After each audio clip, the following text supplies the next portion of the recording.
Tuhan mau membawa kita masuk ke dalam keluarga kerajaan-Nya.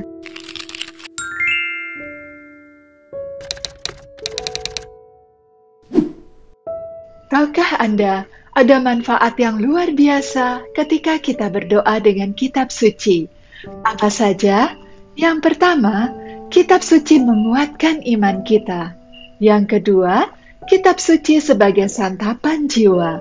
Dan yang ketiga, kitab suci akan menjadi sumber kehidupan yang murni dan abadi. Mengapa menguatkan iman? Saudara-saudariku yang terkasih, Bapa Surgawi menyapa kita manusia di bumi anak-anaknya ini melalui kitab suci. Dan melalui kitab suci, Bapa Surgawi menyapa kita dengan bahasa kita, dengan bahasa manusia. Sehingga ketika kita membuka kitab suci, kita bisa berjumpa dengan Bapa yang bicara dengan kita melalui bahasa kita sendiri. Dan saudara-saudariku yang terkasih, setelah kita membaca kitab suci, dari kitab perjanjian lama sampai kitab perjanjian baru, di sana kita temukan begitu banyak ungkapan cinta kasih Tuhan kepada manusia dan juga janji-janji Allah kepada manusia. Janji-janji ini, saudara-saudariku, bagi bangsa Yahudi bukan hanya sembarang sesuatu yang terucap di mulut saja, tetapi janji memiliki makna yang sangat mendalam. Mengapa demikian? Karena bagi bangsa Yahudi, janji itu berarti mempertemukan dua keluarga menjadi satu keluarga.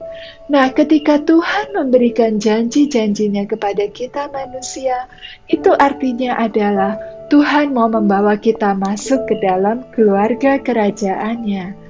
Nah, saudara-saudariku yang terkasih, karena itu dengan membaca kitab suci, kita semakin mengerti cinta Allah, kita melihat bagaimana janji-janjinya tergenapi, dan juga di dalam kehidupan kita, dari situlah iman kita dapat bertumbuh. Sehingga benar yang dikatakan dalam surat kepada orang Ibrani, pasal 4 ayat 12. Dikatakan di sana bahwa firman itu hidup dan kuat.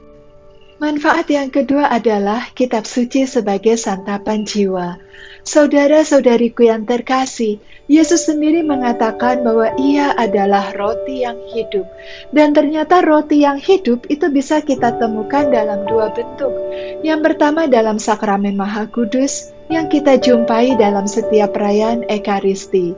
Ketika kita komuni, disitulah kita mendapatkan santapan jiwa dengan menyantap langsung roti yang hidup. Namun ternyata roti yang hidup ini hadir juga bagi kita dalam bentuk firman Allah. Dalam Injil Yohanes dikatakan, pada mulanya adalah firman, dan firman itu adalah Allah. Dan dijelaskan bagaimana kemudian firman itu turun ke dunia dan menjadi anak manusia, menjadi terang bagi kita semua. Dialah Yesus Kristus, dialah firman, dialah roti yang hidup. Dan oleh karena itu ketika kita membaca kitab suci, kita juga mendapatkan santapan bagi jiwa kita. Karena firman itu tidak lain adalah roti yang hidup, yang berguna bagi pertumbuhan kita. Sebagaimana dikatakan dalam Kisah Para Rasul, pasal 20 ayat 32. Dikatakan di sana bahwa firman itu berkuasa dan membangun. Oleh karena itu, santaplah roti kehidupan itu agar kita dapat terus bertumbuh. Manfaat yang ketiga, kitab suci itu merupakan sumber kehidupan yang murni dan abadi. Yang murni karena tidak ternodai oleh apapun juga, betul-betul murni dari Allah sendiri.